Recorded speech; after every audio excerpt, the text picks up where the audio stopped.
Olá, sou o professor Geraldo, estou voltando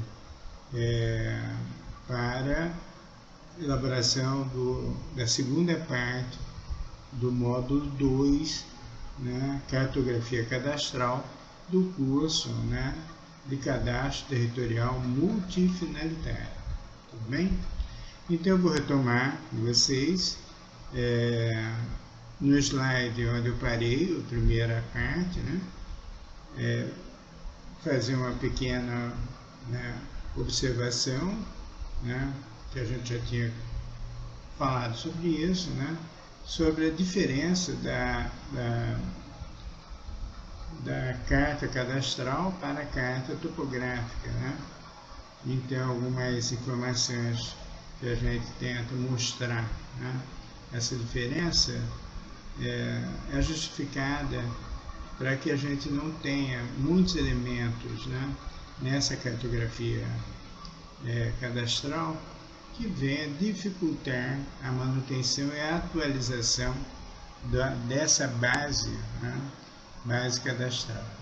Então, o importante, né, existir na cartografia cadastral ou base cadastral, né, são informações relativas às parcelas, né? E as parcelas são todo aquele retalho fundiário, né, que foi dito anteriormente, que é apresentado aqui nessa ilustração, né, com a letra B, onde nós temos, né, os logradouros públicos, como ruas, vias, avenidas, né, servidões, e temos as parcelas correspondentes aos lotes, às quadras, às praças, né, todas elas delimitadas, né, pelos seus vértices e pelas suas linhas de limite legal, né. As informações que tem na carta cadastral que são importantes são localização, né, da rede de referência cadastral municipal e das codificações, né, unívocas, né, de cada parcela. Isso é importante constar nessa carta cadastral. Tudo bem?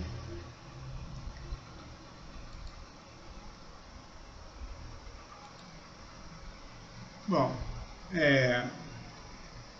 segundo o professor Hazenack, ele é do Instituto Federal de Santa Catarina, na sua dissertação, na sua tese de doutorado, né, ele nega a existência da carta cadastral no Brasil e diz, né, nenhuma prefeitura ou órgão responsável por limites legais ao longo dos anos desenvolveu levantamento sistemático dos limites legais e a sua cartografia.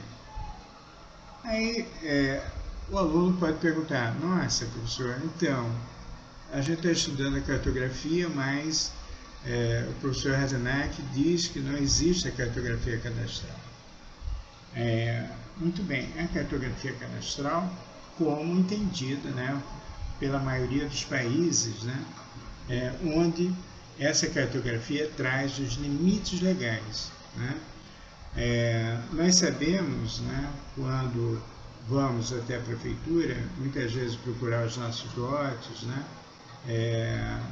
que nem sempre os lotes que ali estão representados, né, naquela planta cadastral, corresponde aos limites legais, né, que deveriam estar ali nessa cartografia, né. Ele traz o limite físico, né.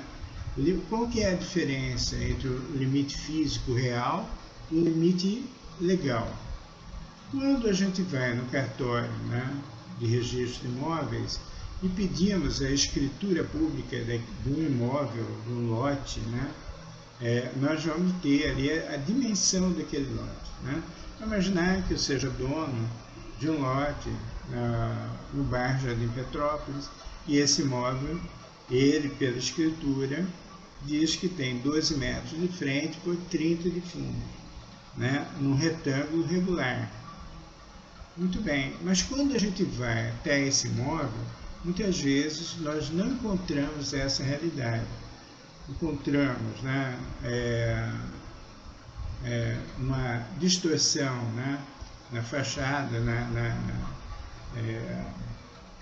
na testada do lote, né, muitas vezes ou para mais ou para menos, o estreitamento no fundo ou alargamento para o fundo, né, não encontramos os ângulos, né, retos como estão na escritura pública, né, do cartório, né.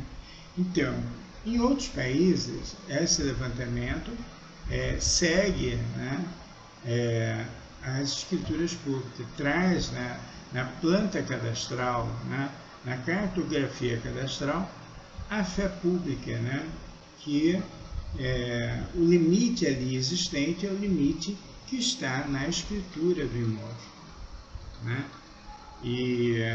Então, por isso, o professor Razenac fala que nós não temos essa cartografia cadastral, né, e ninguém desenvolveu de limites legais das parcelas, né?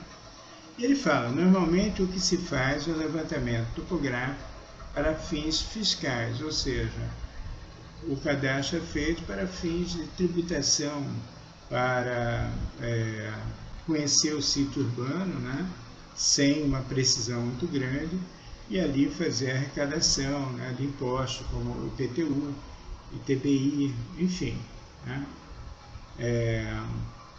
As normas técnicas não atendem a necessidades cadastrais, pois todas foram elaboradas com o conceito de levantamentos topográficos.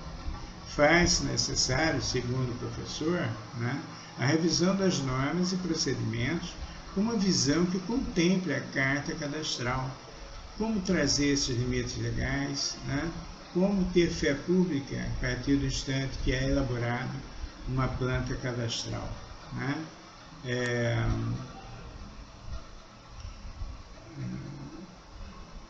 E procedimentos com uma visão que contemple, né, essa carta cadastral como base geométrica única para, em cima dessa base cadastral, desenvolver os cadastros chamados cadastros temáticos, né? Esses cadastros temáticos são os cadastros, né, de cada secretaria, por exemplo, a Secretaria de Educação tem o seu cadastro temático, Secretaria de Obras tem o seu cadastro temático, Secretaria de Saúde, né, de Mobilidade Urbana, de Transporte e Mobilidade Urbana, né, e outras secretarias. E não só as secretarias, como também a questão das concessionárias públicas, poder utilizar a mesma base, né, para implantação, né, das suas redes dentro da cidade, como, por exemplo, né, a concessionária de energia elétrica, né, colocando custeamento, né, e as linhas de transmissão, as concessionárias de água e esgoto, que vão, né, colocar onde está passando cada tubulação de água, né, de água servida, de esgoto sanitário. Então, todas essas informações utilizariam a mesma base cadastral para o desenvolvimento dos cadastros, chamado cadastro temático, de cada secretaria, de cada empresa que presta serviço à prefeitura, né? Muito bem. Olhando do lado, o quadro aqui do lado, né, ó, nós vamos encontrar a diferença entre a carta cadastral e a carta topográfica, ou carta, nesse caso, carta de feição, né? Eu vou explicar um pouquinho sobre isso.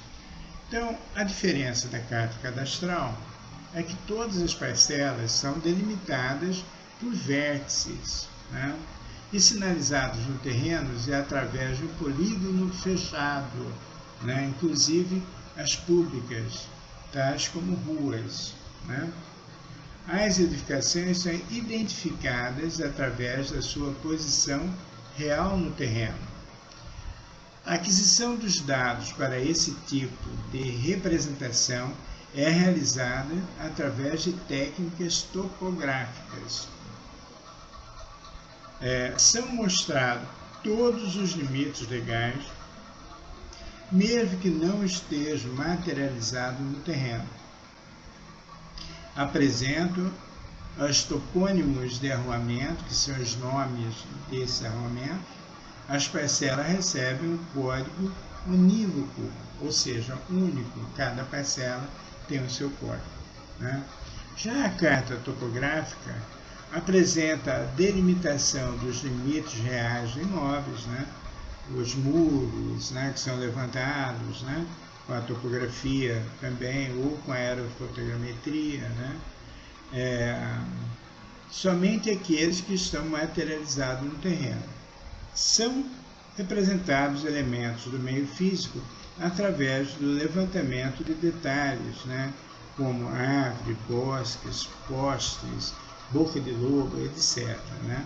A técnica principal, né, para aquisição é a aerofotogrametria, né? Com a aerofotogrametria, quando você imageia a cidade toda, né, você passa com um avião bimotor, ou então imaginando a cidade, né, o que você vai obter dessas informações é o que você consegue visualizar, né, na imagem. Muitas vezes nós temos descontinuidade de informações, né? Então a gente pode ver partes de edificações e a outra parte dessa edificação que está sobre um dossel de uma árvore, né? Ou alguma coisa atrapalhando a visualização daquela informação, daquela feição. Então todas as informações que a gente vê são feições visíveis, né, na imagem. Então por isso é chamado de a restituição aerofotogramétrica de carta de feição, né? Ou seja, tudo que você consegue extrair daquela imagem você vai trazer, né? Então arborização, posteamento, né, boca de lobo, são coisas mais fáceis de visualizar, né? As avenidas, as ruas, né? As vielas, as servidões, né? Algumas edificações, principalmente as edificações unifamiliares, né? Então tudo isso é fácil de visualizar, né? E tem outros que a gente não consegue visualizar, ou por uma nuvem que está sobrepondo toda aquela informação, né? Ou por uma árvore, ou por sombras, né, da imagem, em que vai dificultar o reconhecimento daquela feição ali, né?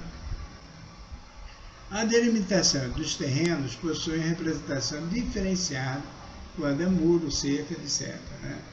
E apresenta topônimos, né, referentes ao aumento de edificações públicas e templos religiosos. Os nomes, né, eles vão trazendo essa informação e geralmente colocam nessa carta topográfica ou carta de feição. Tudo bem? Então, quanto à questão da carta cadastral ou carta topográfica ou feição, nós entendemos, né, que existem algumas limitações, né, para que a gente esteja fazendo a cartografia, né, ou a base cartográfica de forma correta, né? Muito bem, agora nós vamos falar sobre escalas cadastrais e a fotogrametria, né? A fotogrametria, ela se preocupa, né, com a medição através da fotografia, né, ou do imageamento, né? Nós precisamos, no planejamento, conhecer áreas, conhecer distâncias, né? Então, a fotogrametria era bastante aplicada na hora de trabalhar com a cartografia cadastral. Por isso, o curso tem, né, a disciplina de fotogrametria que vem ajudar, né,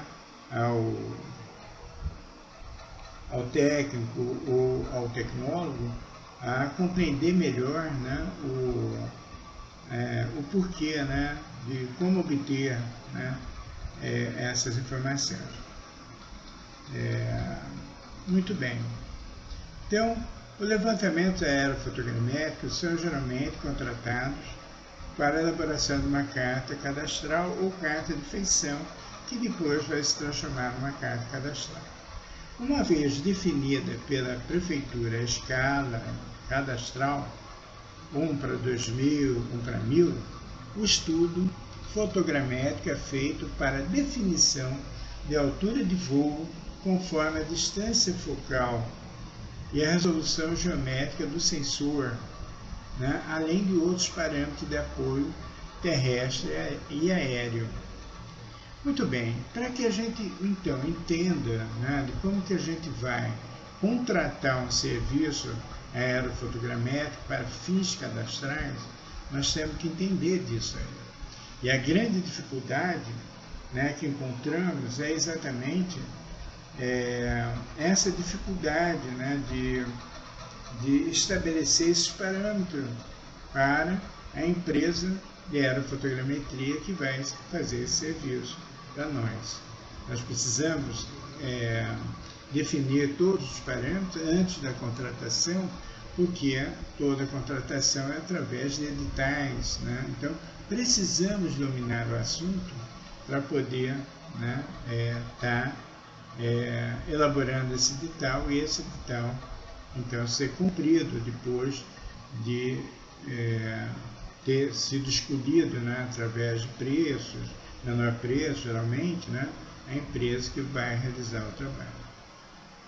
Para entender um pouquinho de escalas, né, e de altura de voo, vamos olhar a figura à esquerda, né, onde aparece um avião, né, eu não sei se vocês estão vendo meu mouse, né, aqui tem a altura do voo, o campo de visada, né, do sensor, né, aqui é o ponto principal, que é bem na vertical, né, o eixo óptico, né, que está alinhado, né, a lente da câmera, né, que está sendo aerotransportada, né, e a distância aqui embaixo, né,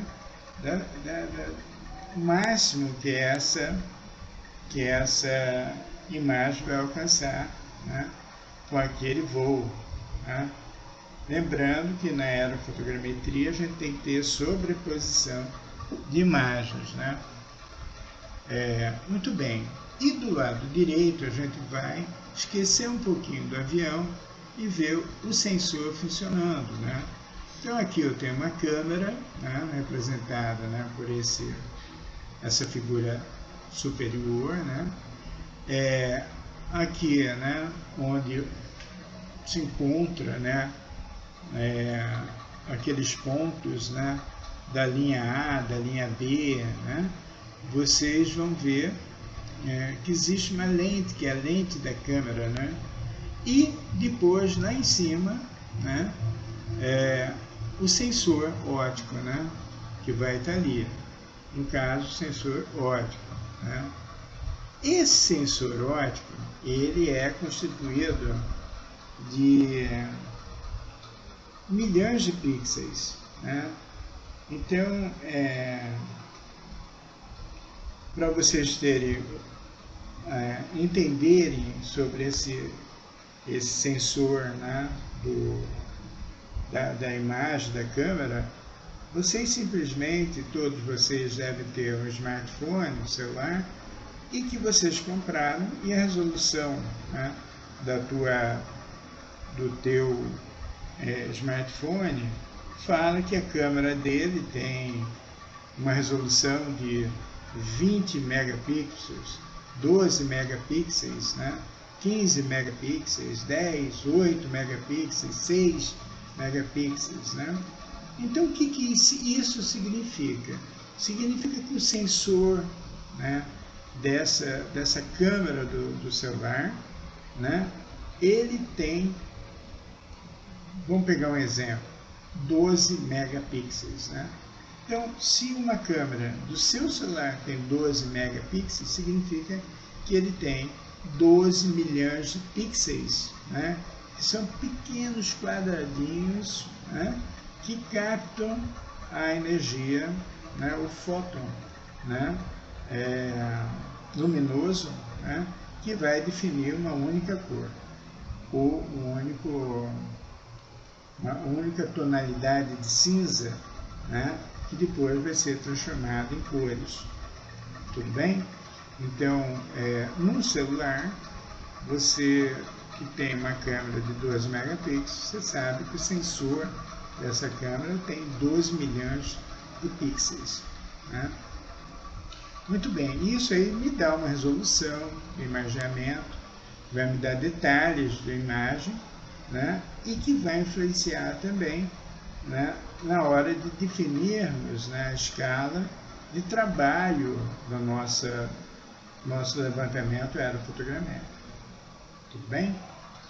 E para que a gente entenda um pouco mais sobre isso, né, vocês vão ver a distância focal aqui na câmera, né, a distância focal e a altura do voo, né. Existe uma relação por semelhanças de triângulo, né, em que a gente pode estabelecer, e estabelecendo dessa forma, né, o produto cartográfico no final que vamos obter. Tudo bem? Mas esse produto cartográfico é uma relação da escala de voo e da resolução do sensor, né? Se ele é 2 megapixels, 15 megapixels, 20, 100 megapixels, enfim. Tudo bem? Então, tudo isso vai fazer com que haja, né, uma especificidade, né, necessária para você estabelecer os parâmetros necessários para a contratação daquele levantamento aerofotogramétrico, né? Então, você vai estabelecer uma resolução que vai te servir, né? Uma altura de voo você vai ter que estabelecer, né, uma resolução geométrica aceitável para o sensor, né? Vai dizer quantos megapixels tem, né? E, enfim, né? Então, são essas combinações que vai me dar, no final, né, o zoom necessário para atingir, né, a precisão de estar trabalhando com o cadastro, a cartografia cadastral, na escala 1 para 1000, 1 para 500, 1 para 250, ou mesmo 1 para 2000. Tudo bem? Espero que vocês tenham entendido um pouquinho sobre essa questão. Aqui, vamos por um detalhe, né, para definir a escala, né, de voo, né. Então, olhando, né, simplesmente a imagem à esquerda de vocês, né, vocês vão ver todos esses triângulos invertidos, um menor e outro maior, né, significando que a base daquele triângulo ali, né, do triângulo maior é o D maiúsculo, né, e o triângulo menor é o D minúsculo, né. Você tem, né, como altura do triângulo maior H e da altura do triângulo menor F, né, que é a distância focal. Tudo bem? E você pode estabelecer dessa forma, né, as semelhanças de triângulos para a definição da altura da escala de voo. Vou dar um exemplo prático, né, que não está escrito, né, nem mostrado na figura, mas depois com papel, né, com uma caneta ou uma lapiseira, vejam o vídeo e coloquem para elaborar esse pequeno cálculo para vocês entenderem. Ok? Vamos imaginar que o tamanho do sensor seja 10 centímetros. Então, significa que o D minúsculo, né, ele tem, né, de tamanho 10 centímetros, certo? E a base, né, do limite máximo, né, que você consegue de abertura, né, da câmera por causa da lente que você também escolheu, né, você tem que essa distância D maiúsculo é igual a 200 metros, certo? Então, nós temos, né, o tamanho da base do triângulo menor, 10 centímetros, e a base do triângulo maior igual a 200 metros. Evidentemente que nós temos que passar tudo isso para a mesma unidade, né? Se eu for passar para metro, a distância, né, da base do triângulo menor vai ser 0,1 metro, ou 10 centímetros, certo? E a outra distância continua sendo 200 metros. Ok. Então, pela fórmula, né, e por semelhança de triângulo, nós vamos chegar que a escala é igual, né, D minúsculo sobre D maiúsculo, certo? Então, nós temos que a escala é representada pela relação existente entre a base do triângulo menor e a base dividido pela base do triângulo maior. Ok. Se vocês dividirem esses números um pelo outro, vocês vão obter o que chamamos de unidade de escala. Sabe? Vocês vão obter um número 0,0005, que é a unidade de escala. Mas para que eu conheça a escala, né, e essa escala é uma escala de redução, porque eu estou imaginando na vida a realidade, né, 200 metros, mas eu estou, né, passando esses 200 metros para 10 centímetros, né, então eu estou reduzindo todas essas informações à escala de redução, certo? Para que eu conheça a escala de voo, eu vou pegar e vou simplificar, certo? Ou seja, eu vou pegar os 10 centímetros, né, que estão ali representados por 0,1, né, e os 200 que estão no denominador, né? Para eu chegar, né, na unidade, que seria 1 metro, né, eu teria que multiplicar, né, os 10 centímetros vezes 10. E eu teria, então, 1 metro, né, que seria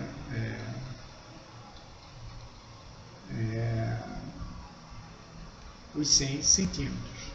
Né? A mesma coisa eu vou fazer para o denominador. Se eu multipliquei o numerador por 10, eu vou multiplicar também o denominador por 10. Né? Então, eu vou encontrar 200 multiplicado por 10, 2.000. Eu olhando, então, né, a relação existente a partir desse momento, eu vou encontrar, né, uma escala de redução igual 1 para 2.000. Né? Então, esse seria, né, a escala de voo, ou seja, a imagem obtida, né, com o voo, né, ela já estaria ajustada à escala 1 para 2.000. Está entendendo? Agora, entra a questão da resolução, né, que eu falei para vocês, que é a resolução geométrica. Né, que ele vai me dizer, né, quanto que equivale cada pixel no terreno. Né? Então, quanto vale cada pixel no terreno, em metros, evidentemente, né? Vamos imaginar que seja um pixel é um quadrado, todo pixel é um quadrado, né? E ele, por exemplo, né, se fosse 1 metro por metro, ele pegaria informação, né, de uma única informação por metro no terreno. Né? Então, ele ia um único tom de cinza, né, por aquele 1 metro. Se for meio metro, já é uma outra resolução. Se for 20 centímetros, já é uma outra resolução, né? No terreno, eu tenho que saber a relação entre a resolução geométrica e a escala, né, em que eu estabeleci para o meu voo. Né? Assim eu posso saber até, né, que ponto eu posso ampliar essa imagem para extrair informações dentro da cartografia e dos erros cartográficos como sendo os nossos parâmetros para estabelecer qual a escala que eu posso chegar com aquele levantamento que foi feito na escala 1/2000. Né? Quanto eu posso ampliar, né, e chegar a informações confiáveis. Né? Posso chegar na escala 1/250, eu posso chegar na escala 1/500, para 500, entendeu? Então, essas são as informações que nós precisamos entender, que não é somente a escala de voo, né? Mas a escala estabelecida de trabalho da cartografia. Por isso a importância da cartografia, da fotogrametria, entender a cartografia e a fotogrametria, para estabelecer a base, né, de confiança, né? E até onde aquela base é confiável e que produtos cartográficos eu posso gerar, né, com esse voo. Eu acho que vocês entenderam, né, tudo isso. Né? Para dar um exemplo, a mesma coisa de você pegar, tirar uma foto com o celular, né, e ampliando, até você não ver mais as informações, porque vocês vão começar a ver quadradinhos, que são os pixels, que tem uma só tonalidade, um só tom de cor. Né? Aí você começa a perder, né, o entendimento, né, do que está sendo mostrado ali. Né? Assim também é com a fotogrametria, né, desses imaginamentos na era fotogramétrica. Você chega a um ponto limite que você já não distingue mais, né, o que você está tentando extrair. Né? Então, aí se perde a confiabilidade. Tudo bem? Do lado, nós temos a mesma relação, né, só que mostrando agora uma relação entre a distância focal, levando em consideração as alturas. Né? Imaginando, né, que eu tenho a distância focal, o Fzinho, né, igual a 153 milímetros, aí eu já estou falando em milímetros, né? E a altura de voo, eu tenho 3.825.000 milímetros, né?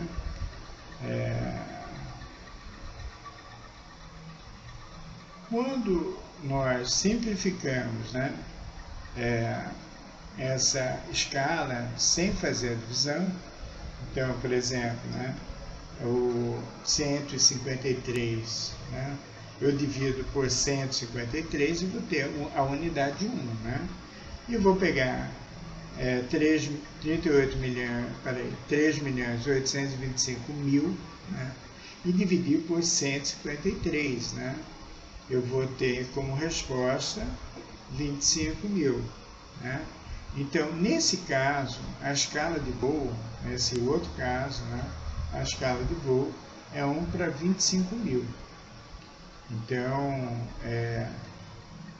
já é uma escala menor, né, mas voltada para áreas de informações ambientais, né, e dependendo do sensor, né, porque se eu estiver trabalhando com sensor né, que tem uma resolução geométrica muito boa, eu posso ampliar, né, e conseguir imagens, conseguir produtos cartográficos, né, em escalas de detalhes. Né? Então, sempre vai ser uma relação entre a altura de voo, né, e o produto cartográfico, dependendo da resolução do sensor. resolução geométrica do sensor.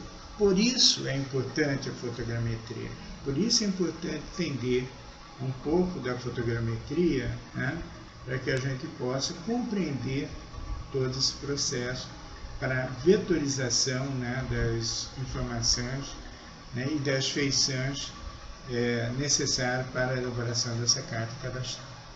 Gente, eu espero que vocês estejam entendendo tudo isso, né? Aqui, né, eu trago para vocês a escala cadastral, e as plantas cadastrais estão sujeitas, né, às diversas fontes de erros, né, tais como ponto de apoio, por erros de geodésia, né, restituição, quando vai ser restituído o voo, pode ter erros ali, né, restituição aerofotogramétrica, sistema de projeção, né, do desenho, já tem os erros que são naturais do sistema de projeção, né, a fonte de erro que tem mais influência na qualidade da carta cadastral é aquela proveniente do levantamento topográfico ou geodésico, né? Então, quando erra, né, a topografia, né, aí vai dar um impacto muito grande. E quando que tem erros cartográficos da topografia? Né, quando não se segue, né, a questão do que a gente está colocando sempre, né, dessa rede de referência, né, cadastral municipal. Então, o topógrafo sai de uma referência de um poste, né, para fazer o levantamento, então da quina de uma sei lá, de uma esquina ou de um ponto qualquer. A partir disso ele começa a fazer o levantamento, né, de uma quadra para, né, estabelecer onde está o terreno, né. E o outro topógrafo parte de uma outra referência. Evidentemente que aí nós vamos estar sujeitos a grandes erros, né, para levantamentos topográficos, né, imprecisos. A partir do instante que a gente estabelece, né, essa rede de referência e obriga, né, que os profissionais partam os seus levantamentos, né, desses pontos, desses marcos de referência, a tendência é que esses levantamentos, né, passam a ser confiáveis, né, mesmo sendo profissionais diferentes, que eles chegam, né, num produto cartográfico bastante confiável, certo? Considerando também a maior parte dos mapas cadastrais são oriundos de restituição aerofotogramétrica, os erros inerentes à restituição ao desenho final possuem um peso bastante importante na qualidade da carta, né, cadastral. Então aqui mostra a acurácia, né, exigida para cada classe, né, de carta. Quando você estabelece a carta cadastral na escala 1:1000, você tem que dizer ainda a que classe, né, que você quer de exigência daquela carta cadastral. Então a classe A, ela tem um erro, né, aproximado, admite um erro de até 50 centímetros, né, de altimetria e 50 centímetros de planimetria. Então, é bem tolerante, né, ainda, né, a classe A. A classe B já mostra os erros ali, vai aumentando os erros, a classe C, e assim vai indo, gente. Para cada uma das escalas é estabelecido erros, né, admissíveis para a acurácia da altimetria e da planimetria, como mostra, né, a tabela ao lado aí. E aqui embaixo, ó, são os erros admissíveis no levantamento em campo, certo? Então, no levantamento em campo topográfico, você na escala, né, 1:10.000, o erro, né, máximo permitido seria de 1 metro, né, 1:10.000, mais ou menos 1 metro. 1:5.000, meio metro, 1:2.000, 20 centímetros, 1:1.000, 10 centímetros, 1:500, 5 centímetros, né? E aí vai, né? A tolerância vai diminuindo a partir do instante que vai aumentando o nível de detalhes, certo? Aqui, só para ilustração, não significa, né, é somente para aqueles que nunca viram ou trabalharam, né, com mapeamento, né, ver o zoom, né, de ampliação e num único formato, né, o formato que eu escolhi foi o formato A0, né. Então esse formato A0, né, se eu pegar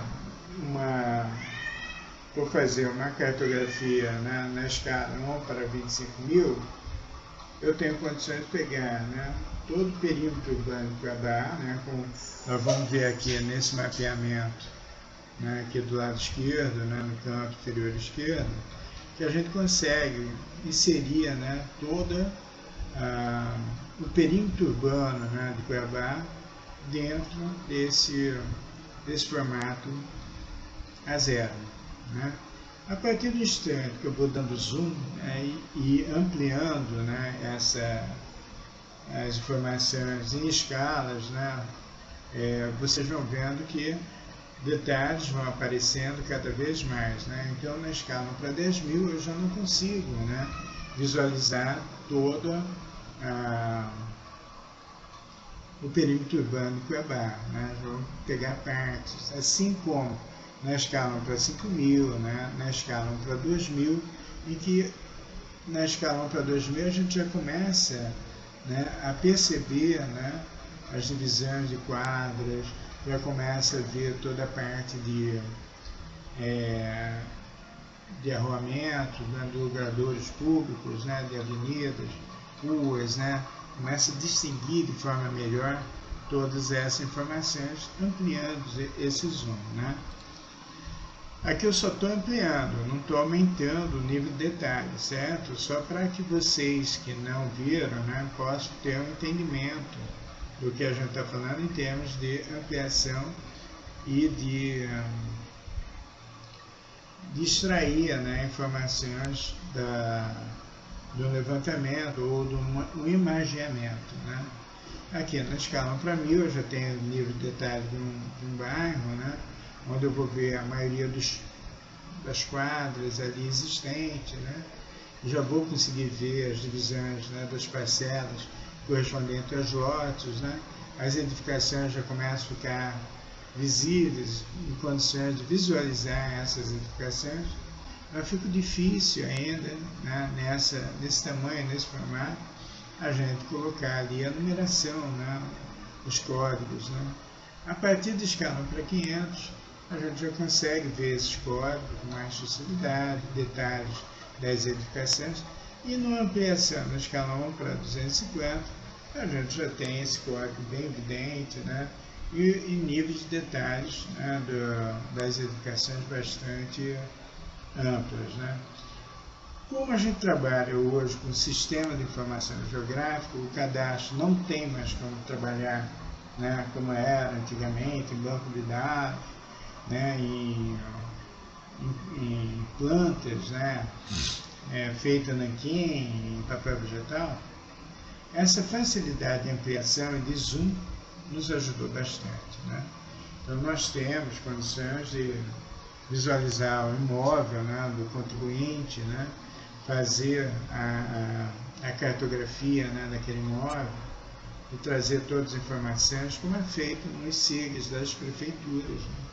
A facilidade para chegar agora nas informações, né, da localização do imóvel. Você chega de diversas maneiras, você chega pelo proprietário, CPF do proprietário, pelo nome do proprietário, né? Pelo número da inscrição cadastral do imóvel. Então, todas essas são facilidades que o sistema de informação geográfica nos traz, né? De poder trabalhar com tantas informações complexas, né?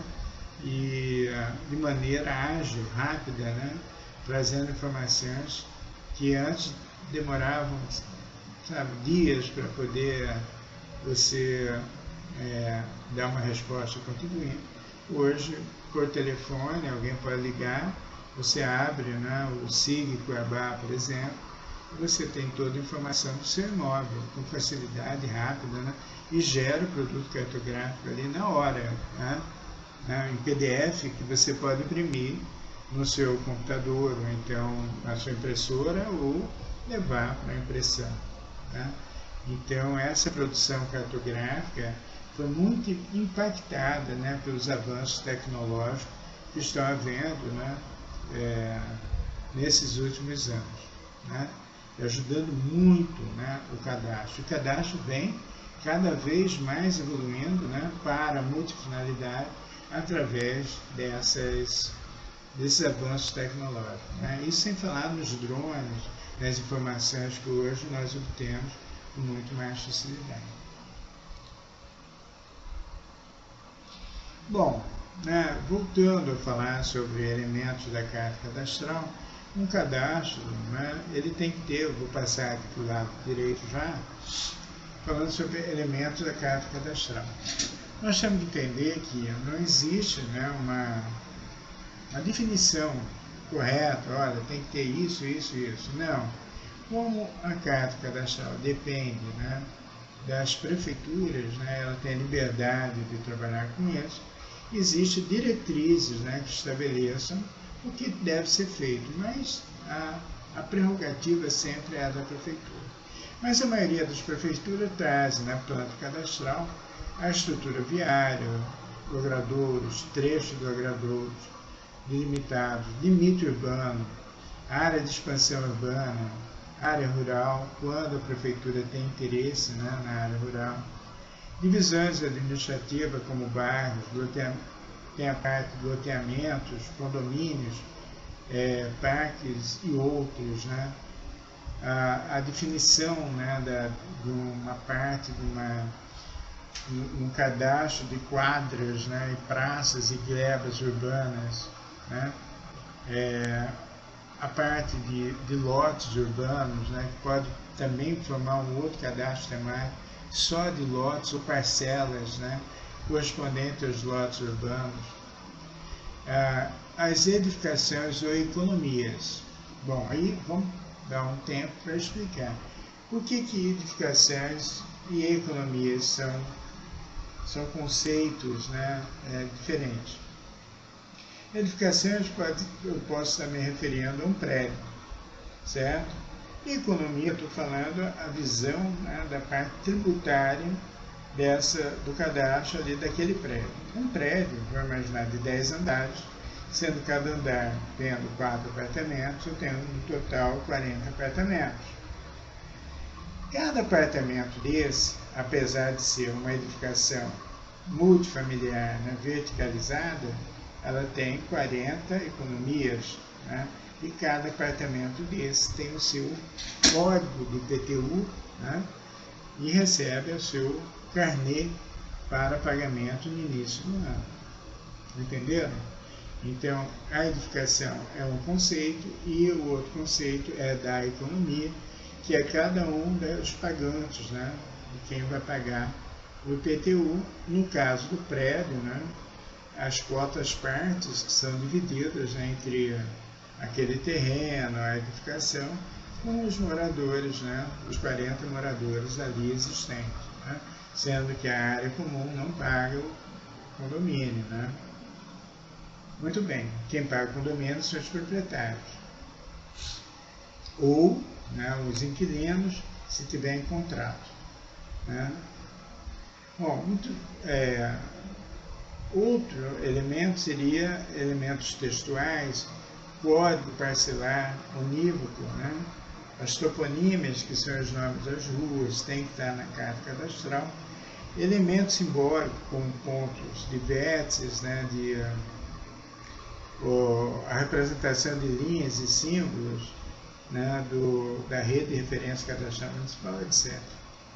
Certo? Então, esses elementos são importantes, estão sendo contidos, né, na hora da elaboração dentro da carta cadastral, de elaborar a carta cadastral. Tem outras também informações, como a representação, né, da escala, que vai ser o produto cartográfico vai ser feito, né, da malha de projeção, né, da malha das coordenadas geográficas ou de projeção que vai situar, né, aquela imagem no espaço, né, global. Enfim, tudo isso é elementos, né, da cartografia que vocês vão ver em outras disciplinas, né? Muito bem. Visto agora, né, que a competência é dos municípios, então o que aconteceu nos últimos anos, né, a partir de 1900, a partir de 2000 eu acho que 2012, 2000, começou a discutir, né, um novo sistema, né, que teve uma pegada maior, que foi em 2016, eu acho, que foi o Sistema Nacional de Gestão de Informações Territoriais, o SINTER. O SINTER veio para resolver a questão fundiária do Brasil, né, da representação parcelar, né, no Brasil. Né, uma coisa que agora vamos pensar no levantamento sistemático, né, aproveitando todo o levantamento já pré-existente das prefeituras. Né. Isso foi estabelecido, né, algumas normas que estão tentando ser implementadas pouco a pouco, né, na cartografia, né, de modo geral, na cartografia nacional. Né. Então, o que nós temos numa estruturação normal do cadastro? Né? O sistema cadastral é composto pela carta cadastral, levantamento de campo, boletim de informação. Então nós temos aqui o levantamento, né, de campo originário. O topógrafo foi lá, fez a medição, enfim, né, ou foi feita a restituição, né, enfim. Né, e aí vem os dados alfanuméricos, aqui que seria o BIC, boletim de informação cadastral, e aqui, né, a implementação dessas informações na carta cadastral. Do lado direito aqui a gente tem o BIC, né, que é o Boletim de Informação Cadastral. Nesse BIC ele traz informação não só do terreno, mas como dos proprietários, né, como a questão de renda, enfim, tudo que é especulado na hora daquele levantamento, né, em campo, que é extraído, né, do imóvel e dos proprietários desse imóvel. O imóvel, desde o nível de revestimento, né, se tem paisagismo, se não tem paisagismo, nível de acabamento, da edificação, porque tudo isso vai gerar no final um produto que vai ser fruto, né, vai trazer informações confiáveis para estabelecer impostos, né, para a arrecadação municipal. Né. E mais do lado direito ainda você tem, né, a visão da multifinalidade do cadastro, desse mapeamento que seria, né, o mundo real lá embaixo, e os diversos planos, né, que vão sobrepondo um ao outro, né, gerando, né, sendo extraído, né, desse mundo real. Né. Então nós temos o planejamento urbano, que ele é todo feito através de análise, né, da questão, né, ambiental, do cadastro imobiliário, né, da gestão fundiária, né, a tributária, né, do município, do uso e ocupação do solo, onde que estão as zonas residenciais, onde estão as zonas comerciais, enfim, né, tudo isso, né, traz informações para que haja um planejamento, não só a questão da tributação ser contemplada, mas com a multifinalidade, né, o planejamento urbano ser feito, né, em conjunto com as demais secretarias e concessionárias públicas, né, no município. Muito bem. O objetivo do SINTER, né, qual é? Né? É construir um mapa parcelário, gente, tá? Contínuo do território nacional. mapa parcelário, contínuo, sem separação entre cadastro rural e urbano. Ele já traz essa integração entre a parte urbana e a rural, né, passando pela expansão urbana, ligados pela mesma referência cadastral, que agora vai passar a chamar Código Imobiliário Nacional, usando o mesmo conceito da parcela de Napoleão ainda, né, já referenciados ao mesmo sistema geodésico, né, todos os cadastros integrados em um único mapa parcelário, com diferentes visões temáticas, né, mantendo cada um a sua gestão completamente independente, né? Então, eles não querem interferir em gestão nenhuma, eles só querem elaborar, né, o mapa fundiário brasileiro, né, e deixar as prefeituras com as suas gestões independentes, cada um com a sua independência, né, sem afetar a competência de cada ente ou órgão público, né? Então, quem tem a competência sobre os terrenos, né, do município, do Estado e da Federação, né? Eles não querem intrometer, só querem conhecer, né, esse retalho fundiário brasileiro e estabelecer, então, o código, né, chamado Código Imobiliário Nacional.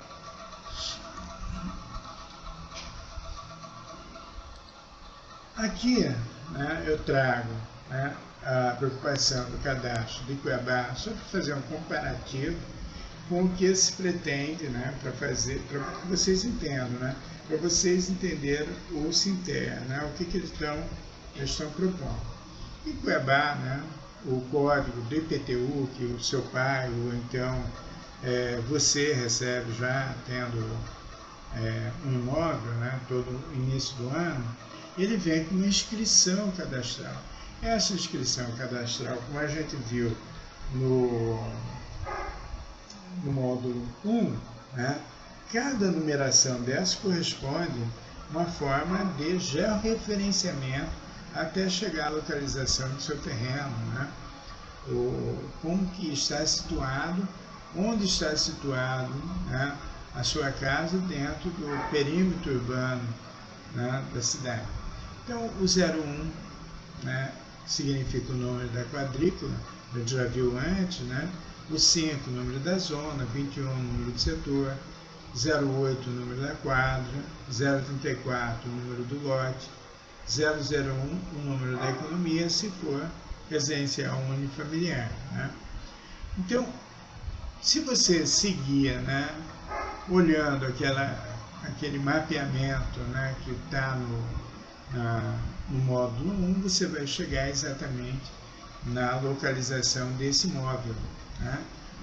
Porque esse código, né, ele é um código que georreferencia esse móvel, né? Ou seja, você chega a ele através do conhecimento de mapas, né, de uma cartografia cadastral, né, hierárquica, né? Então aí você chega até seu imóvel. Mas com os adventos, né, do sistema de informação geográfica e das facilidades de você encontrar os lotes e a localização dos lotes por diversas maneiras, né, deixou de ser importante essa representação cartográfica já referenciada através, né, das divisões, né, de cada da cartografia, né, como utilização para chegar a um imóvel específico, né? Visto que hoje você, como eu falei anteriormente, pode chegar pelo CPF do proprietário, enfim, né, são diversas maneiras. Mas o Sinter, ele criou, né, o SIM, que é, né, o Código Imobiliário Nacional. Esse SIM, né, com C, ele é uma chave, né, como se fosse hoje uma numeração de um carro, né, uma placa do carro, né? Então, essa placa do carro, essa placa do carro, ela traz a identificação daquele carro ali, né? Então, se você digitar a placa, né, do carro lá no sistema, né, de trânsito, você vai saber o ano do carro, a cor do carro, enfim, né? Então, é uma referência do imóvel, né? Então, passa de ser, né, aquele número, né, que tinha preocupação de ser um georreferenciamento, uma chave alfanumérica sem significado, sem a necessidade de ser localizado dentro do contexto, né, nacional. Uma vez digitado esse código, você vai chegar na referência daquele imóvel lá. Muito bem, então essa é a proposição. E dessa forma você pode trabalhar com as codificações antigas, somente que o órgão federal que vai trabalhar com Sinter, ele vai ter essa opção de criar essa chave, que vai, né, trabalhar juntamente com os sistemas de cada município, mas de forma independente, sem interferir naquele sistema já pré-existente. Né? Muito bem. Então, uma outra modificação que vem trazendo, né, é o caráter permanente, né? Essa chave acompanha todo o ciclo de vida do imóvel, né? O Código Imobiliário Nacional não é reaproveitado, permanece na linha do tempo, que pode ser consultada a qualquer momento.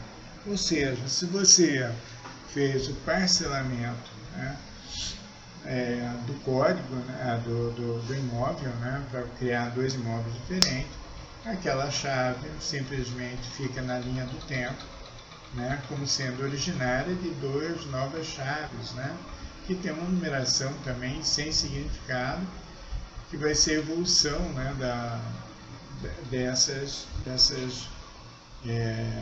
desses códigos imobiliários nacionais, né?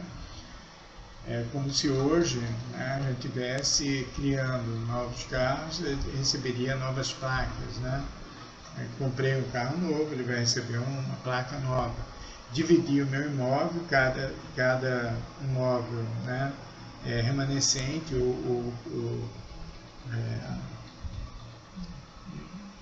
dividido, né, vai ter o seu próprio código, né, e assim vai funcionar o Sinter, né.